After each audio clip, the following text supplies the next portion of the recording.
pertanyaan yang sudah masuk, Ustaz. Kita bacakan pertanyaan dari Widya di Jakarta Pusat. Assalamualaikum Ustaz, izin bertanya.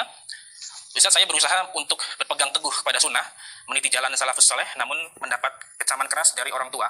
Orang tua merasa tersakiti karena anak tidak mengikuti cara beliau dalam beragama. Orang tua menangis dan sakit, saudara-saudara pun turut mengancam anak. Semua meninggalkan anak. Anak bertanya di dalam hati, benarkah jalan yang anak tempuh? Anak takut jika Allah pun tidak ridho kepada anak. Anak khawatir jika jalan ini ternyata keliru. Pertanyaannya, adakah cara untuk mengetahui apakah Allah meridhoi kita ya Ustaz? Mohon penjelasannya, syukran. Ya, bismillahirrahmanirrahim. Alhamdulillahi wa ala ihsanih, wa syukru lahu ala taufiqihi wa amtinani, asyhadu an la ilaha illallah wahdahu la syarika lahu ta'ziman li sya'nih, wa asyhadu anna Muhammadan abduhu wa rasuluhu ad-da'i ila ridwani sallallahu alaihi wa ala alihi wa ashabihi wa ikhwani amma ba'd. Barakallahu fiik kepada saudara penanya dan juga para pemirsa sekalian. Tentunya apa yang dikeluhkan oleh saudara kita atau saudari kita, pertama sebelum kita katakan benar atau tidak, ya kita harus sepakati dulu bahwa kita selaku hamba Allah, selaku orang beriman, harus mengacu kepada apa kata Allah, apa kata Rasul. Kalau apa yang Anda lakukan itu sudah sesuai dengan perintah Allah, perintah Rasulnya, ya berarti itulah yang diridai oleh Allah atau diridai oleh Rasulnya. Yang penting itulah yang diridai oleh Allah Subhanahu wa Ta'ala. Namun karena nggak dijelaskan apa sebetulnya yang membuat sampai orang tuanya menangis dan saudara-saudara yang memusuhi, masalah apa, kan nggak dijelaskan dalam pertanyaan tadi ya. Saya juga tidak bisa memastikan apakah yang bersangkutan sudah berjalan sesuai dengan apa yang diperintahkan oleh Allah dan Rasulnya, ataukah ada kesalahpahaman dalam menjalankan salah satu bagian dari syariat Islam.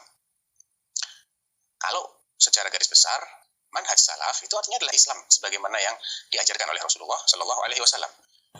Tapi mungkin saja ketika seseorang itu ingin mengikuti sebuah konten dari tausiah ya atau ceramah, dalam penerapan mungkin masih ada hal-hal yang perlu diperbaiki dalam penerapannya, bukan dalam inti dari ajaran itu sendiri.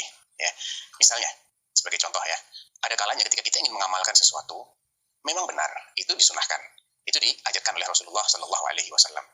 Akan tetapi kita juga perlu perhatikan, apakah sudah saatnya, sudah tepat saya mengamalkan ini? Artinya, ketika saya amalkan itu, apakah dia akan menimbulkan suatu masalah yang lebih besar, masalah baru yang lebih besar daripada urgensi amalan itu sendiri?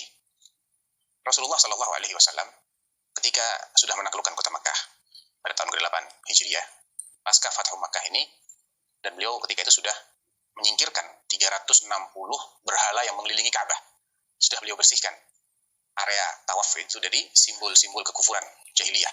Beliau masuk ke dalam Ka'bah, beliau bersihkan. Tadinya beliau melihat ada gambar di dinding Ka'bah yang menggambarkan dua orang Nabi Allah, Ibrahim dan Ismail, sedang bertaruh. Maka beliau pun murka, beliau mengatakan, demi Allah keduanya tidak pernah bertaruh dengan anak panah. Dihapus oleh Rasulullah SAW. Masih ada satu yang belum beliau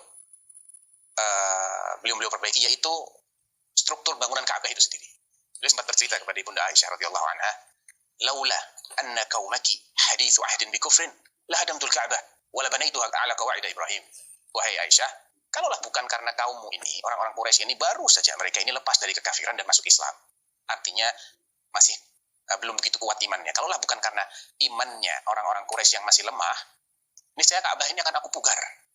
Akan aku bangun ulang sesuai dengan struktur pondasinya Nabi Ibrahim. Nah, kenapa Nabi tidak melakukan sesuatu yang benar ini? Sesuatu yang sebenarnya baik ini. Kenapa tidak Nabi lakukan? Karena ada kekhawatiran yang cukup kuat dari Nabi Shallallahu Alaihi Wasallam.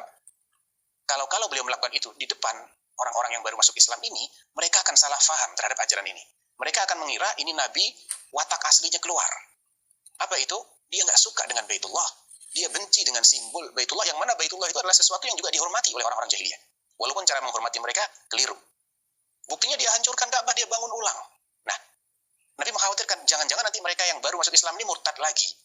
Karena gagal paham terhadap hakikat dari masalah ini. Nah, jadi kita perlu untuk menanyakan lebih spesifik. Apa sih sebetulnya yang membuat orang tua itu menangis?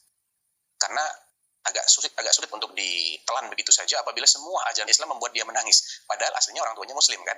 Pasti kan ada beberapa saja. Nah, itu mungkin, saya tidak pastikan ya, tapi itu mungkin saja karena saudara yang bertanya ini melakukan sesuatu yang seharusnya ditunda dulu.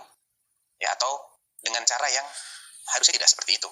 Artinya kan masih banyak hal-hal lain yang lebih urgen yang bisa dilakukan dan tidak menimbulkan permasalahan baru yang lebih besar. Tapi sekali lagi, karena tidak dijelaskan ya, saya tidak bisa pastikan apakah apa yang Anda lakukan ini benar ataukah tidak. Tapi kalau inti dari ajaran salaf pasti benar. Nah, jazakallahu khairan wa barakallahu fikum atas penjelasannya. Demikian yang bertanya, semoga bisa difahami.